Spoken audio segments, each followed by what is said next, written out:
de lectura, porque es en sí es la doctrina, ¿verdad? Todo lo que está en los libros, esto no lo vamos a encontrar en las leyes, ya en su momento vamos a tener el manejo de leyes, yo les había explicado. Entonces, si ustedes se dan cuenta, dice que en todos los textos que se consulten acerca del derecho procesal constitucional, en cuanto a su origen, concepto y contenido, se podrá descubrir que es una rama del derecho relativamente nueva. Entonces, ¿qué quiere decir esto? De que ya como rama del derecho, para poder, poder ser ejercida en un Estado, es relativamente joven. Pero, históricamente, desde la edad de los romanos, mucho antes, desde la edad de los griegos, ya existían antecedentes que establecían el habeas corpus, el amparo y la inconstitucionalidad, ¿verdad? Tal vez no llamado desde ese punto de vista y desde ese nombre, ¿verdad? Sino que tal vez le llamaban de otra forma, pero el fin era el mismo, ¿verdad? Que era si se violentaba algún derecho, que ese derecho fuera restituido, ya sea por alguna autoridad superior a los ciudadanos ya sea de los griegos o de los romanos. Y ahora bien, si había un decreto que era contrario a lo que establecía la norma suprema, también se podía eliminar esa norma. Por tal motivo existen diversos criterios en cuanto a su naturaleza y autonomía. Por ser un derecho eminentemente en su ciencia muy joven, han surgido muchos pensadores. Entre ellos está Kelsen, está Zamudio, que han realizado sus teorías acerca de la naturaleza, si el derecho procesal constitucional es en sí un derecho procesal, si es un derecho de la rama pública o si es un derecho autónomo. Ahora bien, dice, pero es importante señalar que la expansión que ha experimentado esta rama del derecho es innegable. O sea, ¿qué quiere decir eso? De que, si bien es cierto, es una rama del derecho eminentemente nueva, estamos hablando de 200 años, imagínense las ramas del derecho más antiguas. Por ejemplo, el derecho laboral, que desde el Código Hammurabi, que es una estela que encontraron hace 4000 años, ya existían normas laborales, sin que nosotros hoy por hoy sepamos algunas clases de derecho, ahí hay normas específicas. Ahora bien, el derecho procesal constitucional tiene sus antecedentes, pero para que fuera una ciencia y fuera una rama del derecho, tuvieron que pasar muchos años y aproximadamente hace 2 siglos, a través de la teoría de Kelsen, fue que se logró determinar que era una ciencia y una rama del derecho.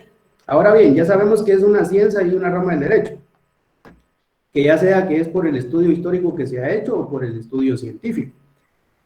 Es importante señalar que la expansión que ha experimentado esta rama del derecho es innegable, ya que los estudios especializados incrementan en cantidad y en calidad, especialmente en Latinoamérica. ¿Qué quiere decir eso? De que si bien es cierto, el derecho procesal constitucional surge en Europa, aquí en Latinoamérica, muchos pensadores, muchos juristas, muchos científicos jurídicos, ya eminencias, ¿verdad? Estamos hablando de personas que se han dedicado toda su vida al estudio del derecho, sacan sus propias teorías, sacan sus tesis para poder establecer cuál es la naturaleza del derecho procesal constitucional, cuál es, si es autónomo, si pertenece a una rama del derecho, ya sea público o procesal.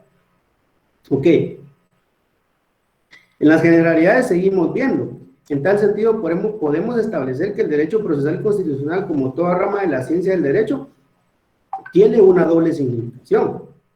Por un lado, expresa el conjunto normativo diferenciado dentro del ordenamiento. ¿Qué quiere decir eso? De que tiene sus propias leyes, su propio ordenamiento normativo para poder ser ejercido. Y por otra, aquella disciplina jurídica especializada en su estudio. ¿Qué quiere decir eso? De que va a conocer en definitiva la defensa de la Constitución, el resguardo de las garantías constitucionales. Aspecto que desde ya evidencia su autonomía. ¿Qué quiere decir eso? De que al final hay unos autores que establecen que el derecho constitucional no se desprende del derecho público, no se desprende de las ramas del derecho procesal, sino que por su naturaleza termina siendo una ciencia del derecho autónoma. Ahora bien, vamos a dilucidar más adelante si efectivamente es autónoma, porque obviamente ustedes saben de que si hay un pensamiento que dice, no, no es autónoma, entremos a debate. Esto es una rama del derecho procesal, toda vez de que lo que estipula el derecho procesal constitucional es un proceso para poder llegar a un fin. Ustedes saben muy bien, a través de teoría del proceso, a ustedes le dieron qué es un proceso, ¿verdad? Es muy diferente un proceso a un procedimiento. La definición, la vieja confiable de la definición del proceso es una serie de pasos concatenados y ordenados que nos permiten llegar a un fin, ¿verdad? A un fin determinado, lo que esperamos encontrar. Entonces, eso es lo que nos quiere dar a entender este estudio.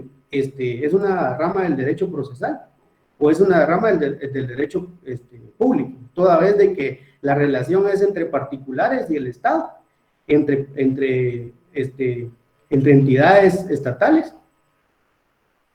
Entonces, por eso están diciendo si es una rama del derecho público o ahora bien, es una rama del derecho autónomo, por no estar supeditado absolutamente a nada más que a la Constitución y a que se cumpla la Constitución.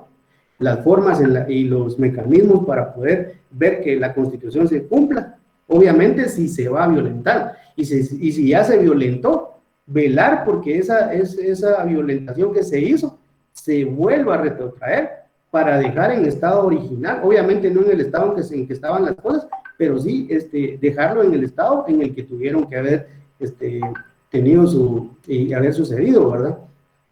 Aunque relativamente sea reciente, se ha ido consolidando entre sus ámbitos doctrinario, normativo y de enseñanza universitaria. Es lo que yo les estoy explicando, ¿verdad? Y que doctrinariamente tenemos muchos juristas que han dado su punto de vista. Normativo quiere decir de que no solo tiene una ley, tiene varias leyes que la respaldan a través del Estado. El Estado va velando por la forma en la que la sociedad va evolucionando. Ustedes saben muy bien de que el derecho es un derecho cambiante, toda vez de que la sociedad es cambiante, ¿verdad? Hoy por hoy tenemos derechos que en 1800 ni siquiera se habían determinado como derechos, en 1500, en los años 900, en el siglo XIV, en el siglo VII, siglo II, partiendo desde la edad de los romanos, se puede establecer que desde ahí, y mucho antes todavía con los griegos, podemos decir de que el derecho ha venido evolucionando, ¿verdad? Y una prueba ahí sí que irrefutable de eso es el tema de la esclavitud, ¿verdad? Si bien era cierto, había un pensador, un filósofo muy extraordinario que decía que la esclavitud era un mal necesario, ¿verdad? Entonces lo miraban como algo natural. Ahora bien, el Pacto de San José y otras leyes nos establecen de que está prohibida la esclavitud entre personas, ¿no? De enseñanza, ¿verdad? Cada quien, por tener su propia teoría y su propia doctrina, enseña a cómo consideran a través del análisis cómo es el derecho procesal constitucional. Y de enseñanza universitaria es lo que nos lleva ya a elegir por qué vía nos vamos. En su momento ustedes van a decir, no, yo considero que el derecho procesal constitucional es público, es eminentemente público. No, pero mira, pues tiene procesos, tiene procedimientos, tiene plazos, tiene forma de poder interponer una acción de amparo. Está regulado en una ley, y la ley tiene su propio procedimiento. Entonces yo considero que es procesal. Y otros, no, es que yo considero que es autónomo, perdón, porque la misma Constitución le da vida. O sea, todo eso es lo que nosotros vamos a poder aprender y diferenciar para poder dar al fin y al cabo, nuestra crítica, nuestro juicio jurídico, ¿verdad? Se los expliqué en la clase anterior. Lo que necesitamos en sí es que cada vez que vayamos a dar un juicio jurídico, una crítica jurídica, una opinión, la hagamos desligados de nuestras emociones, de nuestros sentimientos. Lo que les había explicado, ¿verdad? Él es corrupto, pero ¿por qué es corrupto? Porque ha estado en actos de corrupción, ok, pero si no se le lleva ante la justicia y un juez no lo declara que cometió algún delito que va inmerso con la corrupción, y tiene una defensa técnica que es muy profesional y lo logra sacar libre, ¿qué vamos a decir? No, pues, pero es que era corrupto. Ok, pero pasó por la tela de juicio el proceso y no lo encontraron culpable. Entonces, eso es lo que tenemos que ir aprendiendo como futuros abogados, ¿verdad? Ver cómo nosotros, ya sea defender a nuestro cliente desde la parte de la defensa, ya sea poder se me fue la palabra, disculpe, a través del Ministerio Público los fiscales imputan a los procesados.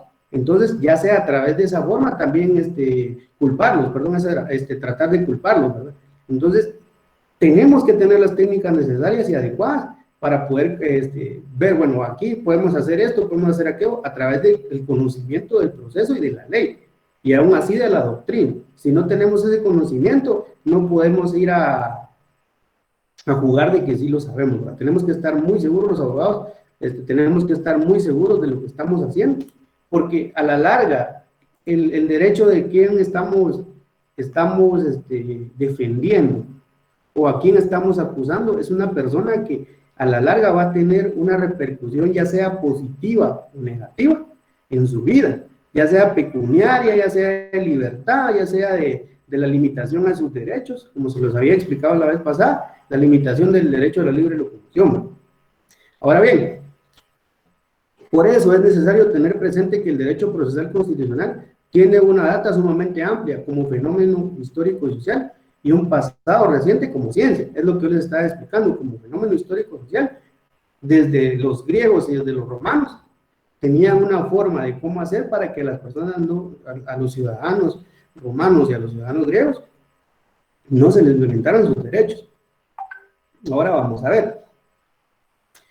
Como fenómeno histórico-social, se puede citar el precedente ateniense del nomos en cuanto a la superioridad y rigidez, que era prácticamente como ley constitucional. ¿Qué quiere decir eso? De que este nomos era como decirles hoy la Constitución Política de la República de Guatemala.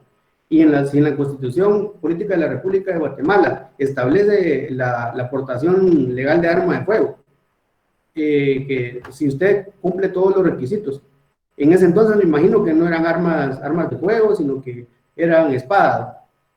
Y en ese entonces este nomos establecía que las personas en algún momento de su vida, ya sea en un estado de prevención o en estado de guerra, ellos podrían andar con su espada o una lanza en la mano o en la cintura. Y había una ley, que en este caso sería la cisma, que decía que no, que era un decreto, ¿verdad? Ustedes saben muy bien cómo está la pirámide de Kelsen, ¿verdad? Lo del famoso CORI, ¿verdad? Las normas constitucionales, ordinarias, reglamentarias e individualizadas. Entonces, usted sabe muy bien que un decreto es menor a una constitución. Y este decreto establecía, bueno, las personas no pueden andar con esas espadas, aunque anden en guerra. Esa ley era eminentemente contraria al nomos. Por tal motivo, no podía aplicarse a todos los ciudadanos, el cual debía ajustarse al nomos para que fuese legal en la antigua Grecia. O sea, ahí nos está dando de que para que un decreto pudiera surgir a la vida jurídica y poder aplicársele a todos los ciudadanos, tenía que primero ajustarse al nomos para poder ser aplicable. Ahora bien, al igual que en el interdicto pretoriano de homini libero exhibendo, en el derecho romano, el cual era un mecanismo para la defensa de los hombres libres, que eran detenidos con dolo, el cual se planteaba ante la intercesio tribunicia en la República Romana, en el tribunado de la plebe, apellatio auxilium, ¿verdad? Contra un mandato de los magistrados que incluso se podría expandir a anular ese mandato. ¿Qué quería decir? De que si venían y agarraban a una persona, en este caso porque portaba su arma, en una espada, ¿verdad? Por así decirles, o pensemos en otra situación, pero pensemos que estamos en ese momento, ¿verdad? Para que podamos comprender mucho mejor la idea, ¿verdad? Estamos en ese momento y llevamos nuestra espada en la cintura, nos atrapan los soldados porque no cumplimos y nos llevan a la cárcel. Podía venir una persona y a través de la intercesio tribunicia, que era el tribunado de la plebe, que tenía un tribunado como estilo como el Congreso, ¿verdad? ellos eran los letrados, ellos sabían acerca de cómo aplicar las leyes, y ellos apelaban a un auxilio, ¿verdad?, en contra de la persona, a favor de la persona que había sido detenida. Entonces, ¿qué hacían los magistrados? Revisaban que efectivamente ese mandato era ilegal, o esa acción de haber detenido a esa persona y puesto en una cárcel directamente era ilegal, y decían, bueno, es ilegal, déjenlo libre. Pero ahora bien, no solo dejaban libre a la persona, sino que ellos iban más allá, se extendían, se expandían a anular ese mandato porque era eminentemente contrario a lo que establecían las leyes que en ese entonces se aplicaban, ¿no? Compañeros, no sé cómo estamos, ¿vamos bien? Sí, licenciado. Ok, estamos bien entonces. Ahora bien, seguimos como fenómeno histórico y social de siempre de las generalidades del derecho procesal constitucional. De tal manera, en la Carta Magna de 1215, si se dan cuenta, ya nos venimos hasta 1215. Un mecanismo rudimentario del habeas corpus, específicamente en el artículo 39. Yo me tomé la libertad de investigar lo que era el artículo 39 de la Carta Magna, porque si ustedes recuerdan en derechos humanos, o lo van a ver ahorita en derechos humanos, la Carta Magna era una estilo constitución, pero obviamente se llama Carta Magna. Era una ley suprema, un decreto supremo, que el rey Juan Sin Tierras le decretó a los ingleses, toda vez de que ellos ya estaban asqueados de que solo impuestos, les daban tierra, les cobraban impuestos, iban a las guerras, les cobraban impuestos, no hacían nada, los ponían a trabajar y les cobraban impuestos, y los impuestos eran demasiado altos.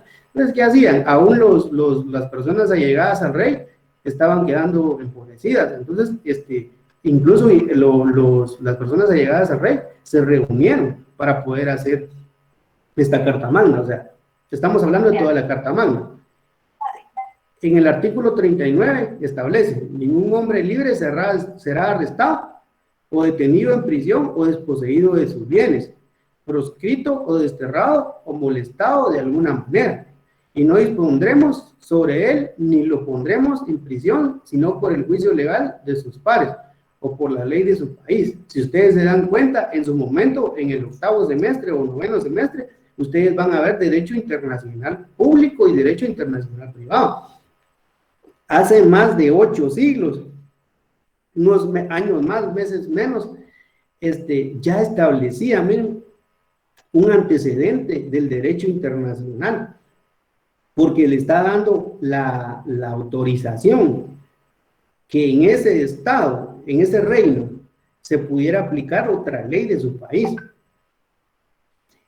Ahora bien, si se dan cuenta, de forma rudimentaria, de forma muy arcaica, ya establecía lo que era un amparo, ¿verdad? Será libre, ningún hombre libre será arrestado o detenido en prisión. Eso estamos hablando de los límites a la libertad, ¿verdad?, que lo aplica el jus puniendo, ¿verdad?, todas las limitaciones que establece el Código Penal y el derecho penal, ¿verdad? O desposeído de sus bienes.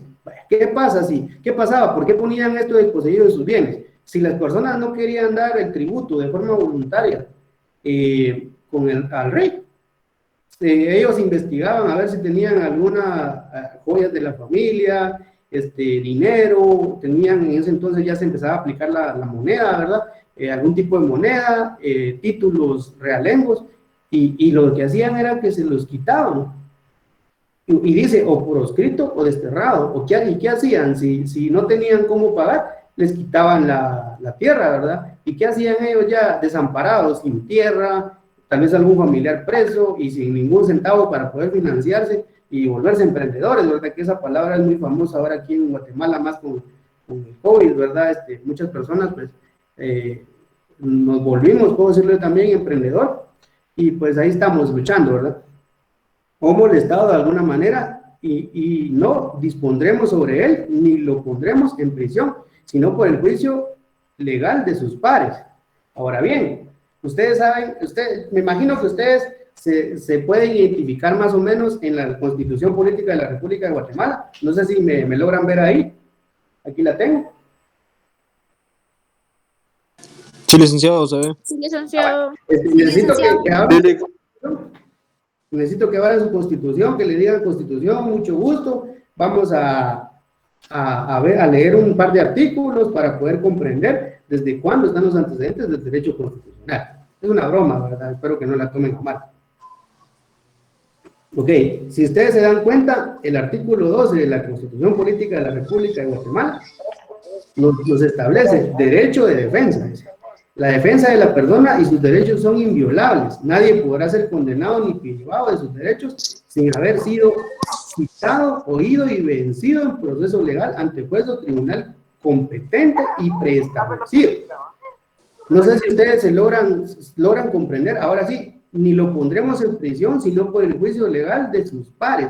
¿Qué quiere decir de sus pares? Si nos vamos a la etimología y al origen de esa frase, sus pares significaba el derecho a la igualdad, ¿verdad? Las otras personas que estaban en libertad y que por derecho gozaban de este proceso. Me imagino que en ese entonces tenían un proceso parecido. Compañeros, no sé si me pueden hacer el favor de apagar el audio.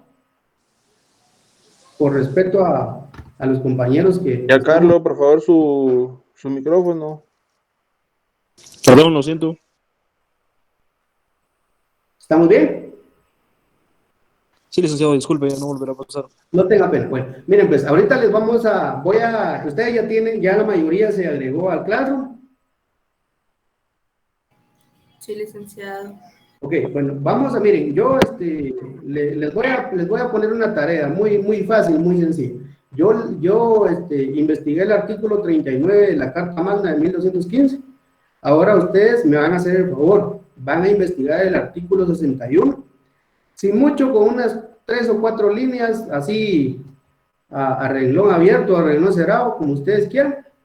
Van a leer el artículo es un poco extenso. Y solo me van a poner, bueno, licenciado, lo que yo entendí, lo que protegía este derecho era tal y tal, este artículo era tal y tal derecho. Entonces, yo voy a ir recabando toda la información, yo tengo ya mi listado oficial, las personas que suban esta tarea la vamos a dejar para tener fecha límite para el siguiente lunes, ¿les parece? Van a tener tiempo de sobra, no se van a tardar ni 10 minutos en googlear la Carta Magna de 1215, bajan hasta el artículo 61, leen lo que dice. No quiero que ustedes me copien todo el artículo, sino que lo que quiero es que ustedes lo lean, tengan conocimiento de ese artículo y me digan, bueno, licenciado, yo lo que entiendo aquí es de que el artículo defiende estos derechos, nos da estas garantías, si estuviéramos en esa etapa. ¿Les parece? ¿Podría repetir nuevamente? Disculpe. Muy bien, licenciado, gracias. La Carta Magna de la Carta Magna de 1215. No se vayan. Lic, disculpe, ¿dijo 1900 o 1200? 1215. Lic, y todos lo vamos a subir ahí en Classroom.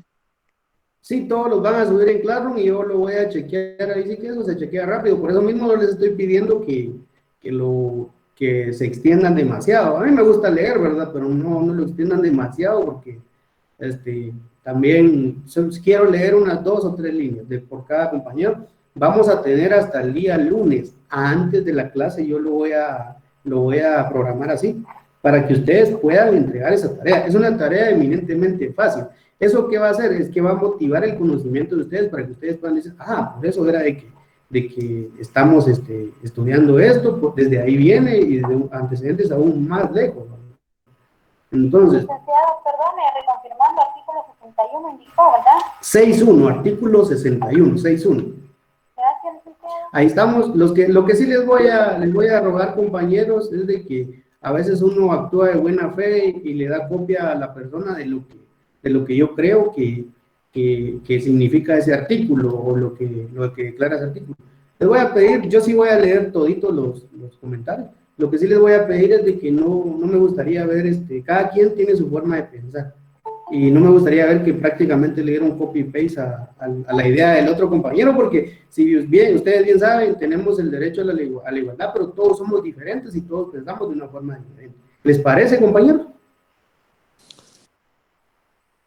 Sí, licenciado. Perfecto, licenciado, gracias.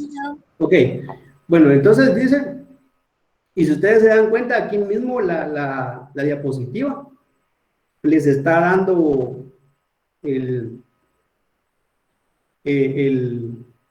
cuál era la defensa que establecía ese artículo, ¿no? Y dice 61, que luego fue perfeccionado por el Habeas Corpus Amendment Act, disculpen mi mal inglés, Ley de Enmienda de Habeas Corpus de 1679. ¿Qué quiere decir eso? De que el artículo 61 establecía algo y ya la Ley de Enmienda de 1976 lo mejoró. O sea, lo perfeccionó. Ya ellos, como ya tenían una idea de qué era el derecho procesal constitucional, cuál era la defensa constitucional y el control constitucional, para ellos ya fue mucho más fácil establecer qué era lo que necesitaban, y por eso crearon la ley de enmienda del Habeas Corpus de 1679. Bueno, dice, así también la acción de amparo aparece en 1841 en México, consagrada también en la Constitución de Yucatán, pero esta se difunde hasta mediados del siglo XX. ¿Qué quiere decir eso? De que en 1950 se fue difundiendo esta acción de amparo, como ahora se le conoce en el 2021, ¿verdad? Y desde hace mucho tiempo, desde 1985 y aún antes, cuando los constituyentes lo declararon en la Constitución Política de la República de Guatemala. Se los había explicado yo en la clase anterior, en el artículo...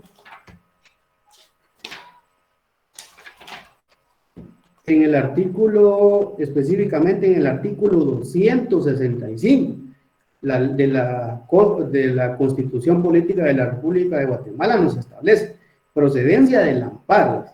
Se instituye el amparo como el fin de proteger a las personas contra las amenazas de las violaciones a sus derechos, para restaurar, si ya se le violentó el derecho, para restaurar el imperio de los mismos cuando la violación hubiere ocurrido.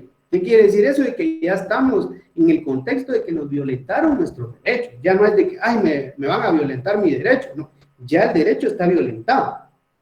Ahora bien, no hay ámbito que no sea susceptible de amparo y que proceda siempre que los actos, resoluciones, disposiciones o leyes de autoridad lleven implícitos una amenaza, restricción o violación a los derechos que la Constitución y las leyes garantizan. Más claro no puede estar, ¿verdad? Esto lo vamos a explicar en su momento cuando platiquemos de la procedencia del amparo, cuándo procede, cuándo no procede, porque muy diferente es que pueda proceder a lo que dice. No hay ámbito que no sea susceptible de amparo. O sea, usted puede amparar ante cualquier situación, usted puede accionar en amparo ante cualquier situación en un proceso, o antes del proceso, o para que se le pueda admitir el proceso. Pero no quiere decirle que todos los amparos a usted se los vayan a otorgar. No sé si me entienden.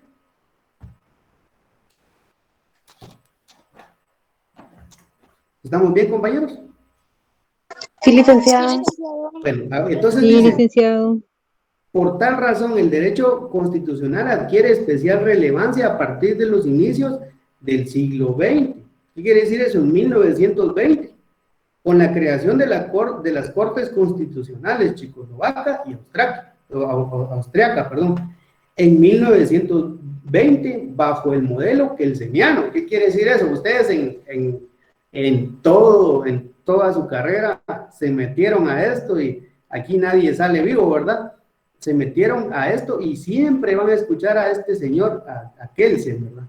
Porque él fue uno de los pioneros del derecho. Si bien es cierto, tal vez el derecho siempre ha existido en la sociedad, tenía que haber un pensador muy crítico y muy científico que pudiera encuadrar la idea que teníamos de derecho y volverla una ciencia.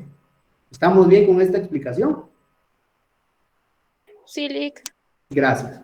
Derecho procesal constitucional, generalidades. Seguimos con las generalidades.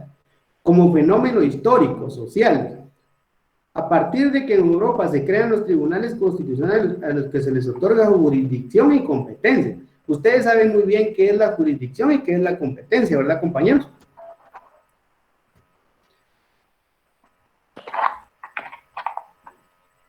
Compañero. Sí, Lick. Vamos a hacer una pregunta a Kimberly y Janet. Está aquí presente, le vamos a preguntar qué es la jurisdicción. Esto lo vimos en derecho procesal, en teoría del proceso. Se vale consultar cualquier tipo de material que usted tenga a la mano, googlearlo, pero intervenga. La jurisdicción es la facultad que tiene el Estado para aplicar justicia. ¿Perdón? Es la facultad que tiene el Estado para aplicar justicia. Sí, exactamente. La jurisdicción es una cuota de poder que se le da a un órgano jurisdiccional en una área específica para poder aplicar valga la redundancia, la justicia, y poder llegar y determinar si lo que se está solicitando es o no es acorde a derecho. Y ya la competencia en sí es la rama específica sobre la cual se va a determinar el procedimiento, ¿verdad? Está bien, compañera. Aquí lo que vamos a hacer es motivar la participación. Así vamos a estar preguntándole a los compañeros. Obviamente miren, aquí necesitamos que participen. Tenemos una idea de qué es cada cosa, ¿verdad? Obviamente no podemos encuadrarla en una gran definición experta en la materia, ¿verdad? Pero tenemos la idea y eso es lo que yo quiero, que ustedes vayan organizando sus ideas para poder dar un concepto que tenga sentido, ¿verdad? Porque tenemos las palabras adecuadas, pero solo tenemos que unirlas para poder dar una definición que tenga sentido y que sea acorde a lo que estamos estudiando. Ahora bien, la competencia exclusiva y excluyente. ¿Qué quiere decir eso? Que hay diferentes tipos de competencia. Está la competencia ampliada, por razón de la materia, por razón de la cuantía, exclusiva, está la extraterritorialidad, todo eso, ¿verdad? ¿Qué dice excluyente? Para decidir conflictos constitucionales, en la que se aplica la Constitución como norma decisoria de la litis, como por medio de otras normas de carácter procesal, a lo que consecuentemente se le denomina justicia constitucional o jurisdicción concentrada. Entonces, ¿qué quiere decir eso? De que dice, en la que se aplica la Constitución como una norma decisoria de la litis. ¿Qué quiere decir eso? De que lo que vamos a ventilar en el proceso, ya sea en la acción de amparo, en la exhibición personal, o en la constitucionalidad, es de que la norma que se está violentando va en contra de la Constitución, y quien decide si es legal o es ilegal lo que se está planteando, si es acorde o no es acorde, es la misma Constitución. Entonces aquí no es de que, miren, el Código Penal establece una cosa y la Constitución establece otra cosa. Vámonos al Pacto de San José, vámonos a la Convención Americana, vámonos al Código Procesal Penal. No, la misma Constitución es la que va a decidir, bueno, si va en contra de lo que yo estoy estableciendo o no va en contra de lo que yo estoy estableciendo. Obviamente por medio de los magistrados, ellos con toda la experiencia y con todo el conocimiento que tienen van a aplicar esas normas para que sea lo más acorde a lo que la misma Constitución establece, a través de la justicia constitucional y jurisdicción concentrada. Entonces dice, entonces así es como se estudian las instituciones, medios de defensa, garantías, personajes, jurisdicciones, jurisprudencia, doctrina e ideología. Este estudio permite escudriñar sus antecedentes remotos desde la antigüedad, lo cual le corresponde a las fuentes históricas de la disciplina, sean estas legislativa, jurisprudencial o ideológicas. ¿Qué quiere decir eso? Que para poder estudiar desde el punto de vista y como fenómeno histórico social, debemos saber qué es lo que vamos a estudiar. Vamos a estudiar la defensa, cómo se plantea una buena defensa, si de por sí lo que estamos pidiendo lo vamos a ganar. ¿Quién ejecuta esa defensa? Las garantías, esas eminentemente están en la Constitución y en otras leyes, como lo leímos en el artículo procedente, perdón, del amparo.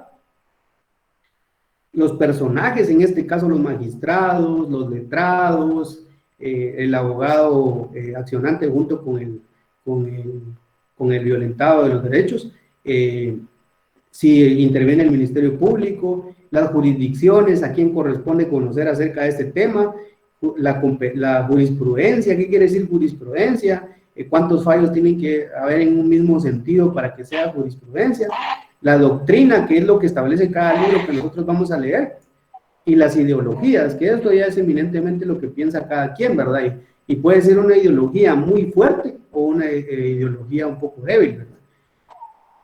Eso le corresponde a las fuentes históricas. Todo eso lo vamos a ver por medio de las fuentes históricas. ¿Por qué? Porque tenemos que ir desde atrás, ir revisando todos los textos, ir escudriñando todo, para poder decir, bueno, la jurisprudencia es esto, la doctrina es esto, las ideologías son esto. Aquí dice, las fuentes históricas de la disciplina, sean legislativas, jurisprudenciales o ideológicas. Vaya, entonces, prácticamente, compañeros, hasta aquí vamos a llegar, para que no sientan muy cargada el primer curso, ¿verdad? Obviamente vamos a tratar de abarcar mucho más, de ser más precisos en lo que estamos explicando. Todavía tenemos 7 minutos, vamos a tomar unos 3 o 4 minutos para que los compañeros puedan expresarse si tienen alguna duda, alguna inquietud, para que me expliquen también cómo les parece el curso. Estamos ahí para apoyarlos, si comprendieron algo, no comprendieron alguna cosa. Licenciado, buenas noches. Buenas noches. Una consulta con tarea para el lunes. ¿Es un comentario o tenemos que subirlo en Word? Fíjese que lo pueden subir como Word, como comentario, lo pueden hacer a mano, tomarle una foto y subirlo, no importa cómo lo suban. Lo que importa es que sus palabras vayan inmersas en la respuesta de la tarea que se les va a poner. Bueno, muchas gracias. A la hora. Licenciado, buenas noches. Con una pregunta, ¿esas diapositivas las va a subir o sería tan amable de volverlas a colocar ahí? Perdón, compañera María Nieves, se le oye bien bajo lo que está hablando. ¿Podría subirle volumen a su audio? Soy Enoe. Perdón, no, disculpe, qué pena con usted. No tenga pena, solo con una consultita. ¿Esas diapositivas las va a subir, licenciado? Sí, yo se las voy a trasladar. Obviamente no se las voy a trasladar hoy, le tengo que dar los detalles finales, pero sí, tenemos pensado subírselas, ¿verdad? Para que ustedes puedan ir repasando. Si se dan cuenta, las diapositivas las utilicé muy poco. Si ustedes estuvieron en la clase y comprendieron lo que yo les expliqué, en las diapositivas van a poder estar haciendo sus anotaciones de lo que yo les expliqué. Obviamente se las voy a subir, pero estas no van a tener mayor injerencia a la hora del examen, porque lo que yo expliqué es de lo que se va a tratar el examen. Obviamente nos vamos a guiar en las diapositivas porque es lo más importante, ¿verdad, señor Noel? Solamente, Anthony tenía una pregunta. Sí, disculpe, buenas noches. No tenga pena, buenas noches. Es referente también a la tarea. Mi duda sería si usted va a crear el espacio de tarea como tal, sí, para nosotros subirla. Sí, así sería. Yo ahorita no la he subido, la voy a subir ya en el transcurso de hoy. Tengo que hacer unas cosas todavía, presentar unos documentos. Si me da tiempo, yo la subo hoy y tienen hasta el otro lunes. Vamos a ponerles de fecha hasta el otro lunes para que ustedes suban sus 5 líneas, 3 líneas, 2 líneas, ¿verdad? Pero que se entienda lo que están explicando. Van a ir a leer el artículo 61 de la Carta Magna de 1215, van a ver a qué se refiere y me van a poner, bueno, licenciado, o bueno, Julio, como ustedes consideren, ¿verdad? Con el debido respeto, ¿verdad? Yo considero, o solo yo considero, de que el artículo 61 de la Carta Magna se refiere a proteger los derechos de tal, y si eran violentados, hacer esto. Eso es lo que yo necesito para ver que sí hayan comprendido lo que se les está explicando. Gracias, Lick. A los compañeros que, pues me imagino que otros compañeros le están preguntando que no lograron entrar. Miren, yo voy a hacer todo lo posible, ustedes se están dando cuenta de que estoy tratando de apoyarlos en la medida de lo posible, para que ya en la siguiente clase podamos entrar todos. Vieron, hoy la clase yo siento que estuvo muy bonita, no sé qué piensan ustedes, ¿verdad? Pero a mi parecer yo estoy tratando de dar todo de mí para poder darles una buena clase y que ustedes comprendan lo que yo estoy explicando. Entonces me hacen favor de hacerles llegar esa información. Ahorita yo creo que recibí varios mensajes, vamos a seguir agregando a los compañeros a la tarea, al grupo, y de igual forma ahí voy a publicarles en el grupo cuando ya la tarea esté subida, ¿verdad? Vamos a tratar de utilizar el grupo, porque yo me he metido a unos grupos donde nunca comentaron nada, y pues la esencia de este grupo es poder estar al día, poder comentar. Me pidieron que subiera el enlace de Meet al WhatsApp, ¿no? A colgarlo en la descripción, y ya lo hice. Entonces no van a tener aquello de que dónde está el enlace, al momento de entrar ahí va a estar el enlace. Igual yo voy a tratar de compartirlo como a las 3 o 4 o 5 de la tarde antes de cada clase.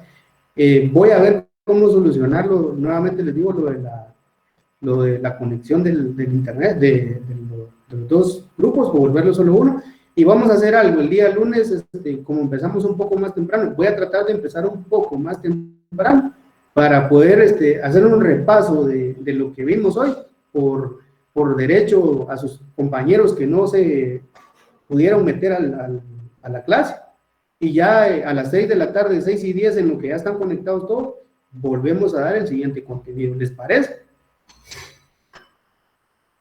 Sí, Lic, gracias. ¿Está bien, Lic? Bueno, licenciado. Bueno, está bien, entonces les agradezco mucho su atención. La verdad que los insto a que sigamos adelante. Este curso, como les dije, lo voy a tratar de hacer un poco dinámico, ¿verdad? Porque la teoría y la doctrina es muy aburrida, pero vamos a tratar de que eso no sea un impedimento. Yo estoy para cualquier consulta que ustedes necesiten, estamos a la orden. Igual ustedes van a ganar este semestre, van a seguir al siguiente semestre. Para cualquier cosa que ustedes necesiten, no somos mente cerrada, podemos apoyarlo en todo lo que ustedes necesiten, siempre y cuando, uno, esté en el marco de lo legal, y dos, podamos apoyarlos. Les agradezco mucho, ya no me excedo más, vamos a terminar cabal a las 8, y pasen buena noche.